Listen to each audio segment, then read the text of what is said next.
नमस्कार, मैं नेहा जोशी। आप देख रहे हैं द फैक्ट इंडिया। राजस्थान में ईस्टर्न राजस्थान केनाल प्रोजेक्ट यानी कि ERCP को लेकर राजस्थान विधानसभा में जोरदार हंगामा और नारेबाजी हुई है। विपक्ष ने सरकार को घेरते हुए मध्य प्रदेश के साथ हुए MOU पर सवाल उठाए हैं। कांग्रेस व निर्दलीय विधायकों ने आरोप लगाया है कि राजस्थान के हितों पर कुठाराघात हुआ है। निर्दलीय विधायक यूनुस खान ने कहा है कि 83 विधायकों को अगली पीढ़ी बीजेपी को माफ नहीं करेगी। यूनुस खान ने ERCP को लेकर डॉक्टर किरोड़ी लाल मीणा को भी खरी खोटी सुनाई है। किरोड़ी मीणा के लिए कहा है कि शेर को पिंजरे में बंद कर दिया है। ये सोने के पिंजरे में बंद होने से दहाड़ने वाला शेर था, जिसे आजकल दहाड़ना बंद कर दिया है।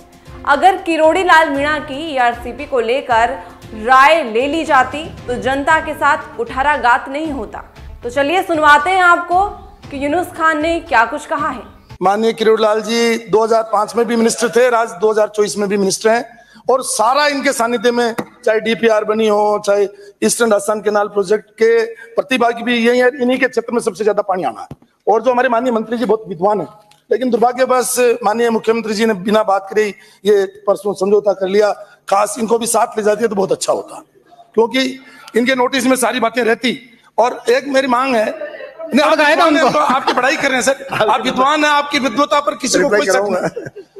माननीय अरे बैठिए। माननीय अध्यक्ष महोदय, अभी अगर ये समझौता टेबल हो जाता तो हम सदस्य भी पढ़ लेते और उस पर बोलते, लेकिन फिर भी जो समझौता हुआ है उसमें कहीं भी स्पष्ट नहीं है कि वाटर का मतलब क्वांटम ऑफ वाटर कितना है, यानी राजस्थान को कितनी मात्रा में पानी मिलेगा। और मैं आपको माननीय अध्यक्ष महोदय ये निवेदन करना चाहूंगा, ये 1999 में माननीय अशोक गहलोत जी और दिग्विजय सिंह जी के साथ समझौता हुआ, उस समझौते की कॉपी भी है। और उसको बाद में ये अगस्त 2005 में वसुंधरा राजे जी ने इसको सेकंड किया, यानी उन मिनट्स को अप्रूव किया, वो भी है। और जो ईस्टर्न राजस्थान केनाल प्रोजेक्ट का जो प्रोजेक्ट बना, जो राजस्थान का हिस्सा था 3915 मिलियन क्यूबिक मीटर, उसमें से 3510 मिलियन क्यूबिक मीटर पानी उपयोग में लेना था। उसमें पेयजल के लिए 1723 और सिंचाई के लिए 1500, उद्योग के लिए 286। ये सही है कि अभी कल माननीय केंद्रीय मंत्री जी ने बयान दिया है कि राजस्थान को इस PKC में पार्वती और काली सिंध और चंबल में पानी मिलेगा 2500 मिलियन क्यूबिक मीटर। अर्थात जो हमारी ईस्टर्न राजस्थान केनाल प्रोजेक्ट का जो 3510 मिलियन क्यूबिक मीटर का प्रस्ताव था, उसमें उससे भी लगभग 1000 मिलियन क्यूबिक मीटर पानी कम मिलेगा। तो मैं माननीय मंत्री जी से पूछना चाहता हूं, आपके माध्यम से ये पूछना चाहता हूं कि ये जो राजस्थान का हिस्सा कम हुआ है, उस कम में आप 2 लाख हेक्टेयर में तो नई सिंचाई और 80,000 हेक्टेयर में पुरानी सिंचाई कैसे करेंगे, जबकि आपका 1400 मिलियन क्यूबिक मीटर पानी कम हो जाएगा। तो इसलिए ये सिंचाई के सपने तो ईस्टर्न राजस्थान देखना बंद कर दे। माननीय अध्यक्ष महोदय, मैं इतना ही कहना चाहता हूं कि मध्य प्रदेश ने तो 1999 के बाद में अपना इंफ्रास्ट्रक्चर खड़ा कर लिया और उसमें से पार्वती पर पाटनपुर, नेपल्स पर मोहनपुर और कालीसिंध पर कुंडलिया, और जो कालीसिंध पर कुंडलिया बनाया उन्होंने, उसमें 582 MCM पानी, और नेवल्स पर मोहनपुरा में उन्होंने 616, यानी कुल 1200 MCM पानी तो आज की तारीख में मध्य प्रदेश काम में ले रहा है अपने हिस्से का। और राजस्थान में जो इंफ्रास्ट्रक्चर खड़ा हुआ था, सरकार ने आती जाती है, ये मैंने पहले भी कहा, आज भी कह रहा हूं, वो दोनों वो सारे के सारे, चाहे नवनेरा है चाहे सरदा है, नवनेरा का 86% काम पूरा हो गया। माननीय अध्यक्ष महोदय, नई सरकार आई है, मंत्री जी बताएंगे कब तक होता है। ये इसी योजना का हिस्सा है माननीय अध्यक्ष महोदय। तो मेरा तो आपके माध्यम से ये जो कोई नाम थे जो अभी ये जा रहे हैं माननीय किरोड़ी लाल जी, क्योंकि सोने के पिंजरे में बंद कर दिया, बोल नहीं सकते। एक शेर पहले धाड़ता था, आजकल बंद हो गया हमारा शेर धाड़ना। नहीं तो आज ये आदमी अगर बोलता और इनसे राय ली जाती तो आज राजस्थान के हितों के साथ कुठाराघात नहीं होता, क्योंकि ये भी इसमें हिस्सेदार थे। और मैं माननीय सदस्यों को भी कहना चाहता हूं कि 83 मेंबर ऐसे हैं उसमें, जिसमें आप भी हैं माननीय अध्यक्ष, और सब लोग हैं, ये माननीय मंत्री जी भी हैं, और यहाँ जो मुख्यमंत्री वो भी हैं। ये सबके क्षेत्र में पानी कम हो जाएगा तो ये पीढ़ी तो आपको बददुआ देगी। आने वाले लोग भी कहेंगे कि इन 83 लोगों को हमने चुन के भेजा था, बिना पढ़े इन्होंने राजस्थान के हितों के साथ समझौता कर लिया, इसलिए ये समझौता नहीं होना चाहिए। इसलिए हमारा आग्रह माननीय एक मिनट ही बोलूंगा माननीय। अब इसमें बार बार कहा गया टास्क फोर्स बनाएंगे, ये इनका समझौता अनऑफिशियल मेरे पास है, पढ़ा है मैंने इसको पूरा। इसमें लिखा टास्क फोर्स बना देंगे, कब टास्क फोर्स बनेगी? ये एनपीपी की बात कर रहे हैं। और ये जिस पीकेसी की बात करें माननीय अध्यक्ष महोदय, वो 2004 में पूरे हिंदुस्तान में 16 परियोजनाएं ऐसी थी जिनको चिन्हित किया गया था आईएलआर में, इंटरलिंकिंग रिवर के अंदर चिन्हित किया गया था, उसमें से पीकेसी एक थी। अब आप 2004 का हवाला देते हुए और 2024 में समझौता कर रहे हो। अब तो जनसंख्या बढ़ गई। मैं मुख्यमंत्री जी का प्रेस कॉन्फ्रेंस सुन रहा था, वो कह रहे थे कि 2,81,000 और 83,000 जनसंख्या को पीने का पानी मिलेगा। माननीय, मैं कहता हूं अफसरों से कि कम से कम मुख्यमंत्री को आंकड़े तो सही दिया करो। आज इन 13 जिलों की जनसंख्या 4.5 करोड़ होगी और आप कह रहे हो 2,81,00,000 को पिलाएंगे। इसलिए इसको पहले मेरी फिर राय है माननीय अध्यक्ष जी, आपका ये पहले पढ़े। और एक मेरा सुझाव भी है माननीय अध्यक्ष जी, एक कार्यशाला तो करवा दो इस पर, इन 83 लोगों की, जिससे इनको पता तो चले हमारे साथ हित हो रहा है कि हित हो रहा है। राज्य के हितों के साथ कुठाराघात हुआ है, ये कहते हुए नजर आए हैं पीसीसी चीफ गोविंद सिंह डोटासरा ने कहा है कि अभी भी इस प्रोजेक्ट को राष्ट्रीय परियोजना का दर्जा नहीं दिया गया है। हालांकि कहा जा रहा है कि परियोजना खर्च में केंद्र राज्य का अनुपात 90.10 का होगा, लेकिन ये कैसे करेंगे ये अभी तक साफ नहीं है। आप राजस्थान के लोगों के साथ अन्याय नहीं कर सकते हैं, लेकिन एमओयू में मुख्यमंत्री को तो कुछ पता ही नहीं है। जल शक्ति मंत्री राजस्थान के हैं, लेकिन उन्होंने भी राजस्थान के हितों का ध्यान नहीं रखा। 2017 का डीपीआर के मुताबिक जो पानी मिलना चाहिए था उतना पानी हमें नहीं मिलेगा। चलिए सुनवाते हैं आपको कि कांग्रेस के पीसीसी चीफ गोविंद सिंह डोटासरा ने क्या कुछ कहा है। निश्चित रूप से हमारे प्रदेश के हितों के साथ में इन्होंने कुठाराघात किया है। जो पानी हमको 2017 की डीपीआर जो बनी थी ईआरसीपी की, उसके मुताबिक जो पानी मिलना चाहिए था वो पानी अब हमको नहीं मिलेगा। केवल और केवल क्योंकि ये वसुंधरा जी की बनाई हुई परियोजना थी और वसुंधरा जी के और जो बीजेपी का आलाकमान है उनके अनबन होना, गजेंद्र सिंह जी का उनसे सहज भाव के रिश्ते नहीं होना, ये इसमें देरी का कारण बने। और दूसरा कारण यहां पर कांग्रेस की सरकार थी, तो कांग्रेस की सरकार ने, अशोक गहलोत जी ने यह तय किया, हम सब ने यह तय किया कि चाहे योजना भारतीय जनता पार्टी के कार्यकाल की बनी हुई हो, प्रदेश के हित में काम होना चाहिए। इसलिए हमने उसी योजना को जो 2010 की गाइडलाइन थी उसके मुताबिक उस परियोजना के आगे बढ़ाने का काम किया।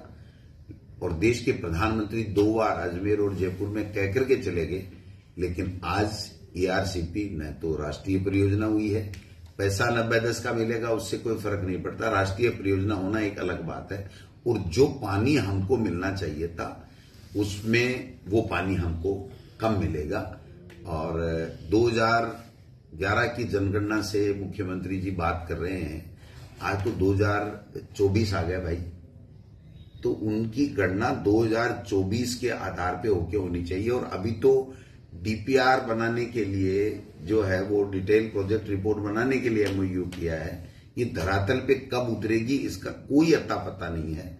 आज राजस्थान की विधानसभा में चर्चा के लिए इसका समय दिया हुआ है, हमारे भी 3-4 लोग बोलेंगे, मंत्री इसका जवाब देंगे, डिटेल बात हम वहां करेंगे। और उसके बाद में जो सरकार की तरफ से क्या एमओयू किया गया है, क्या समझौते किया गए हैं, क्या राजस्थान के हितों के साथ में कुठाराघात किया गया है, किस तरीके से ये अच्छा है, आप बताइए। 10,000 करोड़ से ज्यादा तो हमारी सरकार ने देकर के काम चालू कर दिया। हनुमान बेनीवाल ने भी बीजेपी को जमकर घेरा है। बेनीवाल ने सदन में बोलते हुए नजर आए हैं कि हमें जवाब चाहिए कि कब तक पानी मिलेगा, कितना बजट रखा गया है ईआरसीपी को लेकर। डॉक्टर किरोड़ी लाल मीणा पर भी वे हमलवार रहे हैं, तो चलिए सुनवाते हैं हमको कि हनुमान बेनीवाल ने भी क्या कुछ कहा है।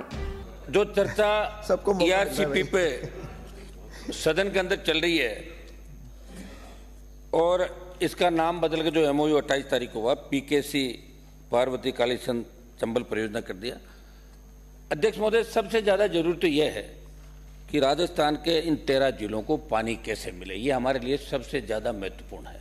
कांग्रेस की भी सरकार रही थी, स्टेट में रही, दिल्ली में रही, आप कर लेते आपको कौन मना कर रहा था, आप कर लेते आपको कौन मना कर रहा था। लेकिन जो अभी कांग्रेस के माननीय सदस्यों ने बात कही थी डॉक्टर साहब, ये ERCP को राष्ट्रीय परियोजना घोषित करने का मामला, ये सही कि राज्यसभा में डॉक्टर साहब उठाते थे, लेकिन लोकसभा में आपका तो कोई MP था नहीं, मैं ही उठाता था लोकसभा के अंदर। और मेरे सवाल के जवाब में क्या कहा वो मैं अध्यक्ष जी आपको बता दूं, कुछ पिन पॉइंट आपको बताऊंगा। 24 मार्च 2022 को लोकसभा में आपके जल शक्ति मंत्री ने मुझे मेरे सवाल के जवाब में कहा कि ERCP जल शक्ति मंत्रालय की राष्ट्रीय परियोजना के लिए पात्र नहीं है। फिर आपने वादा क्यों किया, चुनाव से पूर्व क्यों लोगों को बरगलाया? दूसरा अध्यक्ष महोदय, राजस्थान सरकार, मध्य प्रदेश सरकार ने ERCP को लेकर जिस संशोधित DPR के MOU पर साइन किए, उस संशोधित DPR और प्रथम बार DPR बनी, उन दोनों की तुलना की जाए तो इस नई DPR में पानी के कितने हिस्से को कम किया गया, आप ये बताएं। क्योंकि हमने जो सुना है, पहला तो अध्यक्ष महोदय ये कायदा होता है कि अपन जिस पे चर्चा कर रहे हैं हमारे पास उसकी कॉपी तो होनी चाहिए। MOU जैसे मंत्री जी, हमें पता है चर्चा करें किस बात पे। ये तो भाषण देने वाली बात हो गई, बड़ी चौपड़ पे हम भाषण दे रहे हैं या कहीं और खड़े होकर भाषण दे रहे हैं। ये एक मिनट, ये बड़ी चौपड़ नहीं है। एक मिनट, मेरा निवेदन ये है कि आप इसमें 1700-1800 लगभग जो पानी है MCM, वो तो खाली पीने का पानी उसके अंदर ही चला जाएगा। जो परिकल्पना हमने 3910 MCM की थी, 3510 पे जो समझौता हुआ था, आप तो ये बताएं अध्यक्ष महोदय कि हमें इस राजस्थान को आप इसके माध्यम से कैसे पानी 13 जिलों को पिलाएंगे? एक तो नहीं हुआ, आप गलत पहले हुआ था डॉक्टर, कभी भी नहीं हुआ। पहले परिकल्पना की थी, ढंग से देख लो। मैंने देखा है, मैंने देखा। मैं जो कह रहा हूँ डॉक्टर साहब, 3910 की बात थी 1999 के अंदर, फिर 5 के बाद ये बात चालू हुई। उस समय शायद हो सकता है कि आप लोकसभा के अंदर चले गए होंगे, पीछे हो गए समझौता डॉक्टर साहब। तो मैं कह रहा हूँ 3510 पे बात हुई, उसके बाद आपने 1700 पे, ये आपके मंत्री ये कह रहे हैं जल शक्ति मंत्री। और जब MOU जयपुर के अंदर किया तो दिल्ली मंगा के पॉलिटिकल क्रेडिट जल शक्ति मंत्री क्यों ले रहे? जब यहाँ हो गया तो ये मंत्री जी भजन लाल जी सक्षम है, वहां के मुख्यमंत्री सक्षम है। और फिर वित्त का क्या किया आपने, फाइनेंस का इसके अंदर किया ही नहीं, वापिस लेके जाओगे वहां। तो लोकसभा चुनाव से पहले एक बार फिर बरगलाना कि हमने ये काम कर दिया। हम ये चाहते हैं साहब, जो इंदिरा गांधी नहर परियोजना का पानी हमारे यहाँ, एक मिनट अध्यक्ष मैं समाप्त कर रहा हूँ, पानी हमारे आ रहा जिन जिलों में पीने के पानी को लेकर गंगानगर हनुमानगढ़ दोनों जगह, हरियाणा पंजाब हमारे हिस्से का पानी राजस्थान को नहीं दे रहा। हम कुछ नहीं कर पा रहे थे। कांग्रेस की सरकार रही, बीजेपी की रही, आपने किसानों पर गोलियां भी चलाई, गरसाना रावड़ा आपको याद होगा अच्छी तरीके से किस तरह किसानों ने साधत दी। 16 के अंदर आपने देखा होगा कि किसान के बेटे किस तरह शहीद हुए पानी के लिए। हम चाहते हैं कि पीने का पानी राजस्थान को मिले, सिंचाई का पानी राजस्थान को मिले। खाली भ्रामक प्रचार मत करो। महिला आरक्षण बिल लेके आगे परिसीमन के बाद 2047 में होगा। ये क्या बात कर रहे हो साहब आप? अगर ERCP का नाम भी बदल रहे हो तो कम से कम ये बता दो कि पानी कब तक आ जाएगा, कितना फाइनेंस की व्यवस्था रखी है। ERCP को लेकर डॉक्टर किरोड़ी लाल मीणा ने कहा है कि पिछली सरकार राष्ट्रीय परियोजना घोषित करने की मांग कर रही थी, जो 2015 में किसी योजना को घोषित नहीं किया गया है, लेकिन केंद्र सरकार ने बहुत अच्छा रास्ता निकाला है। चलिए सुनवाते हैं आपको कि डॉक्टर किरोड़ी लाल मीणा ने क्या कुछ कहा है। माननीय मुरारी लाल ने पूछा कि कितना पानी मिलेगा, और हमने बोहरा जी ने पूछा कि 75% डिपेंडेबिलिटी क्या बीमारी है। सुभाष जी ने पूछा कि MOU में क्या नया है और वेब पोस्ट से सर्वे कराओगे क्या, भविष्य में कैसे DPR बनेगी। ERCP राष्ट्रीय परियोजना के लिए पात्र नहीं है, जो सवाल के जवाब में माननीय हनुमान जी ने कहा है। और यूनिस खान जी कह रहे हैं, वो भी ये कह रहे हैं कितना पानी मिलेगा, वो 2500 MCF पानी बता रहे हैं। और ये कह रहे हैं कि MP ने अपना स्ट्रक्चर खड़ा कर दिया और हमने नहीं किया। तो ये स्ट्रक्चर तो दिग्विजय सिंह के टाइम पे खड़ा हुआ था, तब गहलोत साहब यहाँ मुख्यमंत्री थे, इनको किसने मना किया स्ट्रक्चर खड़ा करने के लिए, उन्होंने क्यों नहीं किया? अब मैं बता राष्ट्रीय परियोजना की बात, आपकी एक जिद है। देखो, प्रयास तो आपने भी किया, मना नहीं कर रहे, वसुंधरा जी की सरकार में बहुत हुए प्रयास, 1999 से हो रहे हैं, लेकिन प्रयास तो अपने जो सगर के 16,000 पुत्र थे उन्होंने भी गंगा जी को अपने धरती पे लाने के किए थे, लेकिन हमारे भागीरथ भजनलाल जी आ गए, इसलिए चंपक हमारी। अब इसमें बोलने दीजिए, बैठे बैठे ना बोलना है। माननीय, आपके समय किसी को बोलने नहीं दिया, अब इनको भी बोलने दीजिए। अब जब इसमें नंबर आता नहीं है, इसमें राष्ट्रीय परियोजना की जिद इनको है, जैसे एक बच्चे को खिलौने की जिद हो जाती है, वैसी जिद है, वैसे इनकी जिद है कि हमें राष्ट्रीय परियोजना क्यों नहीं घोषित की। एक पत्र है माननीय गहलोत साहब का पत्र है जो कमलनाथ जी को लिखा गया 8/7/2019 को, नोट कर लेना, और 27/1/2020 को कमलनाथ जी ने गहलोत के पत्र को यह कह के मना कर दिया कि आप 75% वाटर डिपेंडेबिलिटी पर प्रोजेक्ट बनाओ, तब हम सहमति देंगे, नहीं तो नहीं सहमति देंगे। कर लो बात। अब ये बीमारी कहां से आई? ये बीमारी आई कांग्रेस के राज से। कांग्रेस तो खुद ही बीमारी है। 11 नवंबर 1975 को आपका ही राज था, इंदिरा जी प्रधानमंत्री थी, उसमें एक सर्कुलर जारी हुआ, ऑफिस मेमोरेंडम, जिसमें कहा गया है कि the criteria of 75% dependability may be continued for major irrigation project। 75% water dependability अगर किसी को मेजर प्रोजेक्ट सैंक्शन कराना है और उसको राष्ट्रीय परियोजना घोषित कराना है तो 75% वाटर डिपेंडेबिलिटी चाहिए। आपने भेजा 50%, CWC की गाइडलाइन मानती है 75%, और इसके अलावा प्लानिंग कमीशन ने भी माननीय सदस्य बीच बैठे बैठे नहीं, ऐसे ही एक 21 सितंबर 2004 को जब मनमोहन सिंह जी प्रधानमंत्री थे, उसमें डिपेंडेबिलिटी क्राइटेरिया तय हुआ, जिसमें था कि lower than 75% would be permissible only for the project on intrastate में तो 75% ही चलेगा।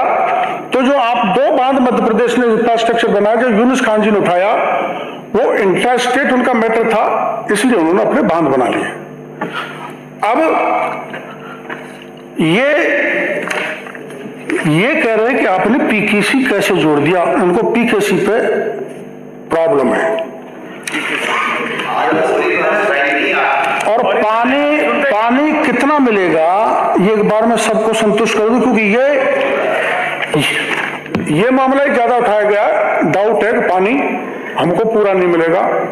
कोई 2000 बता रहा है, कोई 2400 बता रहा है, कोई 2500 बता रहा है। मैं पूरे आप नोट कर लेना, ये जो डिमांड के हिसाब से, और इसमें जो हमने समझौता किया है, पता नहीं आपने 3150 का आंकड़ा कहां से लिया है? 3150, 3600, 3900, 5000 ये बोल रहे हैं, पर मैं आप पूछ लेना, आप तो ये कह रहे हैं 3510 पे समझौता हुआ, कोई समझौता नहीं हुआ। डिमांड, हाँ डीपीआर, मैं बता रहा हूं डीपीआर। अब आप डीपीआर सुन लो, मैं अपना ये जो drinking water requirement for BSL4 and Isarda note करते जाना। अलवर जयपुर 128.03 MCM चाहिएगा। ईसरदा दौसा सवाई माधोपुर को 97.46 MCM चाहिएगा। जयपुर रूरल को 95.23 MCM चाहिएगा। Total raw water required for ईसौदा इंक्लूडिंग लॉसेज 30%, ये होगा अध्यक्ष महोदय 416.94%। फिर Bisalpur dam, additional water demand for Bisalpur, जो अब जो डिमांड आई है वो है 476.48 MCM। Additional demand from Bisalpur including losses 30%, वो है 619.42%। Water required to fulfil the deficit of Bisalpur, उसको चाहिए 442.92%। Total raw water required for Bisal including deficit, उसको चाहिए 1062.34 MCM। अब water required by PHED MCM to Kota and Bundi district is 54 MCM। Total water required to PHED, जो पानी के लिए टोटल रिक्वायरमेंट होगा, जो प्रेजेंट आंकड़ा है जो हमने PHED से मांगा है, वो चाहिएगा 1533.28 MCM। कब के आधार पर है सर? अब के आधार, अब क्या, अब 2051 की डिमांड को पूरा करें। हाँ बिल्कुल सर, इंक्लूड मैं आ रहा हूँ नहीं, वो 2051 तक के लिए, 2051 तक के लिए। अब आया water requirement for industrial use, अब यह है gross water required including 30% reservoir losses, ये 130 MCM। Water required for irrigation, soon low, water required for irrigation is 565.82 MCM। अब वो कहाँ है, अब देख लो, जो 26 डैम मुरारी लाल जी बोल रहे थे, बाकी के लोग बोल रहे थे, सुन लो, मैं सबूत के साथ बोल रहा हूं। अरे आप माननीय सदस्य, यहाँ पे आदत बंद करिए, जो एक बार सुन लीजिए, उसके बाद जो 26 डैम आप बोल रहे थे, अरे आपके भी व्यक्ति लोगों की बात सुनिए, इन्होंने आप भी सुनिए, बैठिए, बीच में बोलने की अनुमति नहीं है। आंकड़े पेश करो, आप DPR की बात करिए, और DPR बैडकोस कंपनी ने बनाई है। आपने इस सबसे पहले पैसा के बांधों को भरने के लिए कहा था, और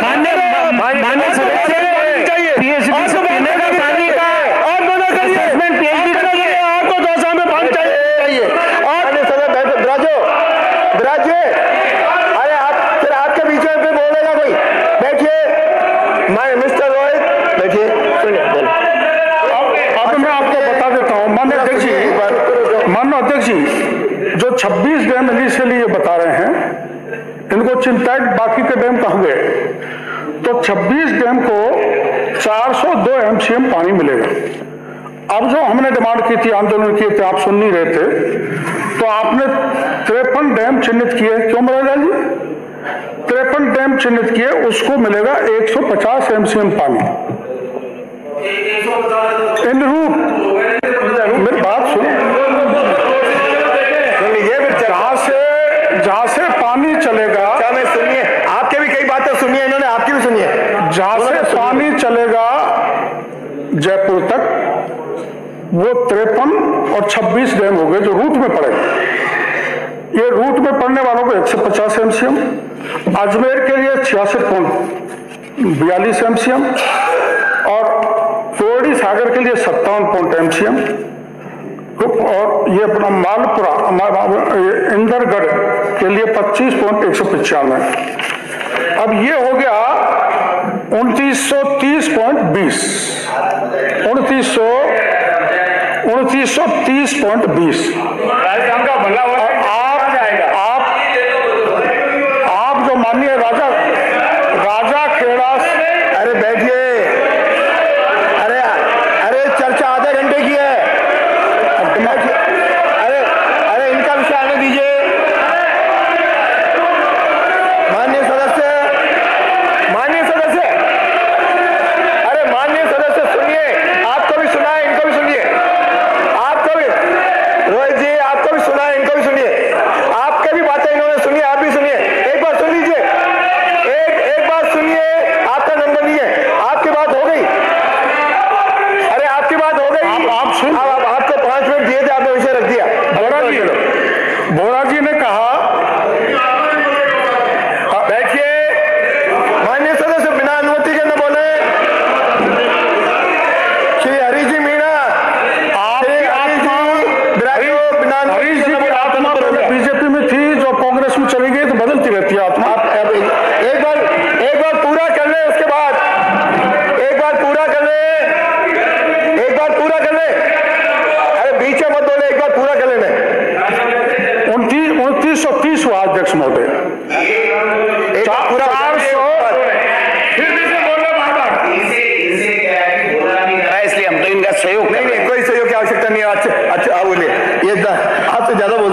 448 बोरा जी 448 MCM पानी अपन धौलपुर लिफ्ट में ले रहे हैं। अरे सुनो तो सही, अरे इस प्रकार, अरे सुनो तो सही, एक बार सुनिए उसके बाद बोलिए। रोहित जी आपके हिसाब से बिल्कुल ठीक दे रहे हो, मैं उसको मना नहीं कर रहा।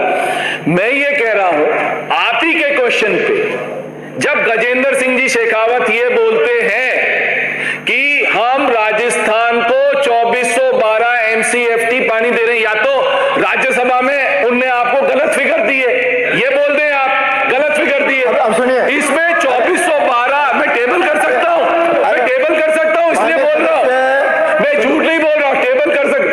आपको 2412 का फिगर उनने दिया और उनने क्या बोला कि राजस्थान को we can't give more than this and we will not be giving irrigational facilities, we are only giving drinking water facility to Rajasthan. This is not my issue. आपके क्वेश्चन में लिखा है सर, मैंने नहीं बोला है।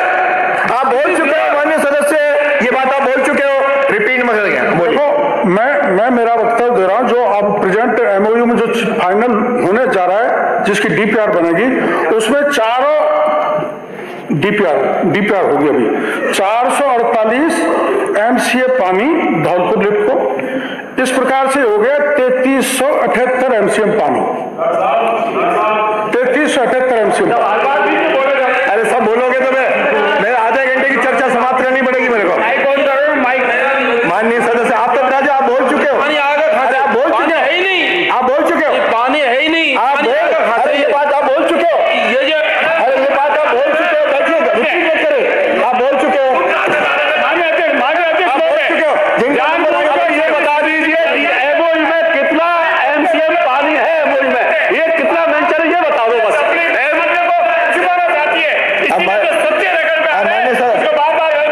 माननीय मुरारी लाल जी, इनको पूरा बोल लेने दो। माननीय मुरारी लाल जी, सुभाष जी गर्ग, इनका पानी नहीं है तो आप IRCP घोषित करके कहां से पानी लाते हैं?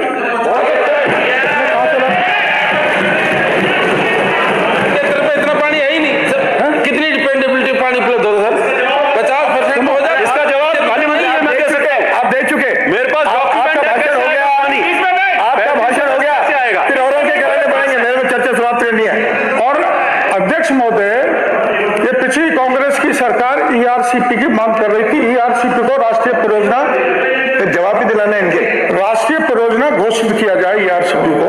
लास्ट 2015-16 के बाद से किसी भी बड़ी योजना को राष्ट्रीय परियोजना घोषित नहीं किया, और अगर राष्ट्रीय परियोजना घोषित भी कर देते अध्यक्ष महोदय तो 60% देता केंद्र और 40% राजस्थान को देना पड़ता।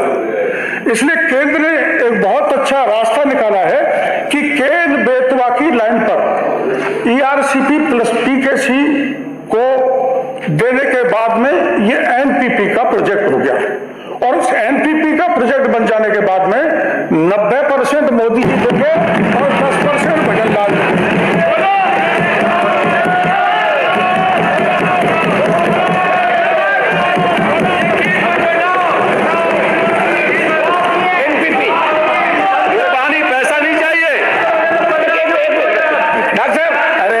अरे आप बोल चुके, एक मिनट साहब, डॉक्टर साहब मैं पूछ रहा हूँ, आपने कहा NPP तो आपकी पुरानी पार्टी थी, उसका नाम रख दिया, NPP कौन सी है? अध्यक्ष महोदय, हनुमान जी ने एक प्रश्न पूछा है कि NPP क्या होती है। नदियों को जोड़ना, सुरेश सुनिए, सुनने का माथा भी रखो। अटल जी के समय सुरेशपुर में एक कमेटी बनी थी जिन्होंने 16 बड़ी योजनाएं चिन्हित की थी। उसमें उत्तर प्रदेश में मध्य प्रदेश के बीच ट्रेन बेतवा हुई थी, तो उसको भी मोदी जी ने सैंक्शन किया है। उसी तरह से PKC पार्वती कालीसिल चंबल योजना को स्वीकृत करके राजस्थान को सबसे बड़ा उपहार देने का काम।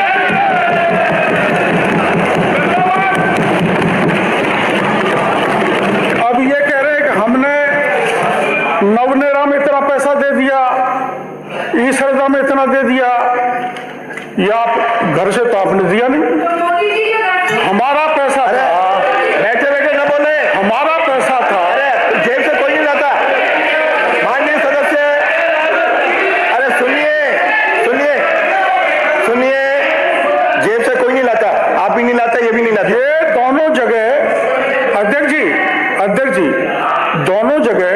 वसुंधरा जी के समय भी लंबी पूरी राशि दी गई थी। एक दूसरा, इन्होंने क्या किया है, जल जीवन मिशन का जो पैसा था उसको डाइवर्ट करके ईसरदा डैम में लगा दिया, वहां से पैसा दिया है, जल जीवन मिशन का पैसा दिया। ये कहाँ का पैसा कहाँ, कहाँ का पैसा कहाँ,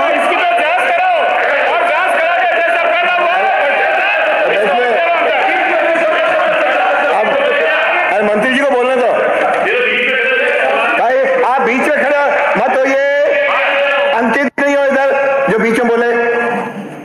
भाई ये तो आपको जानकारी है कि पीकेसी आइडेंटिफाई हुई थी, बीच अंकित नहीं होगा, बीच में बैठे या बीच में बोलने का उनका केवल उन्हीं का अंकित होगा, केवल उन्हीं का अंकित होगा। समय मत करा दे, आगे चलना है।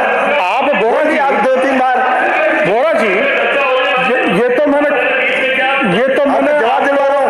तो मैंने आपको पत्र बता दिया कि मुख्यमंत्री बनते ही अशोक गहलोत जी ने कमलनाथ को पत्र लिखा था, आपके मंत्री ने मना कर दिया, और हमारे मुख्यमंत्री और मध्य प्रदेश के मुख्यमंत्री सहमति दे दी, आप सहमति नहीं ले पाए। तो डबल इंजन की सरकार ने जो काम किया है, धन्यवाद तो दो, इनके तो पेट में घुटने पड़ रहे कि सेंक्शन कैसे होगा, सेंक्शन स्वीकृत आपत्ति है इनको, इसलिए भरपूर पानी मिलेगा। जो मैंने आंकड़े दिए उसके हिसाब से इंडस्ट्रीज का विकास होगा, किसान का विकास होगा, और गांव में जो सेलिनिटी है वो खत्म होगी, और गांव को 40% आबादी को पानी मिलेगा भरपूर, और 2,80,000 हेक्टेयर जमीन सिंचित होगी। ये मैं कहना चाहता हूँ। आरएलडी विधायक सुभाष गर्ग ने भी सदन में ईआरसीपी की एमओयू की कॉपी भी नहीं रखी गई है, ये कहते हुए नजर आए हैं। क्या इस एमओयू से 3500 से एमसीएफ पानी मिलेगा क्या? हनुमान बेनीवाल ने भी कहा है कि इस एमओयू से सिर्फ पानी, पीने का पानी आएगा। सरकार बताएं कि धन की कितनी व्यवस्था की गई है और कब तक काम पूरा होगा। निर्दलीय विधायक यूनुस खान ने भी कहा है कि इसके एक कार्यशाला तो करवा दो ताकि लोगों को पता चल सके कि आरसीपी क्या है। उन्होंने कहा है कि डॉक्टर किरोड़ी लाल मीणा को सोने के पिंजरे में बंद कर दिया था, नहीं तो ये शेर दहाड़ता। एमओयू में कहीं भी नहीं लिखा है कि राजस्थान को कितना पानी मिलेगा। पूर्वी राजस्थान के लोग सिंचाई के लिए पानी का सपना देखना बंद कर दें। ये सब विपक्ष का हमलवार है जो भाजपा पर बार बार कड़ा आरोप लगाते हुए नजर आ रहे हैं। तो क्या भाजपा ईआरसीपी को कब तक वास्तविक रूप में उतार पाएगी, या फिर भाजपा लोकसभा चुनाव से पहले इन 13 जिलों को साधने की कोशिश कर रही है? क्योंकि विधानसभा चुनाव के बाद में यही अटकलें बनी हुई थी कि पूर्वी राजस्थान भाजपा के निर्णयों से खुश नहीं है।